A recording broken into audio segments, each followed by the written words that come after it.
Banerjee NRC के जरिए किसको मतलब लागू नहीं होना देना चाहती, तो बचाना किसको चाहती? बचाना चाहती, वो विदेशी ताकतों के बल पर राजनीति करती है।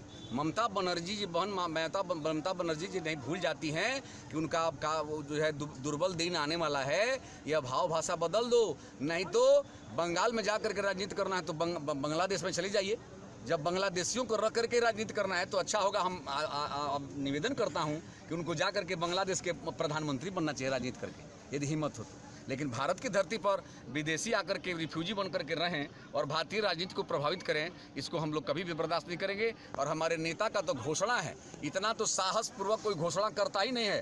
धन्यवाद दीजिए आप सब लोग पत्रकार भाइयों कि कम से कम हमारे नेता मोदी जी और आदरणीय अमित शाह जी स्पष्ट रूप से डंका की चोट पर कह रहे हैं कि अब भारत की सीमा में विदेशी ताकतों को रहने की इजाज़त नहीं मिलेगी। ममता बनर्जी को रहने की इजाज़त है? ममता बनर्जी जी चूंकि यहाँ की हैं तो इजाज़त है, लेकिन यदि राष्ट्रद्रोह की भावना से अभी प्रेरित हो जाएंगी तो उनके लिए भी जो है जैसे पी चिदम्बरम और कौन लोग जा रहे हैं ना, तो राष्ट्रद्रोह के परिस्थिति में उनको भी जो है सबक सिखाया जा सकता है।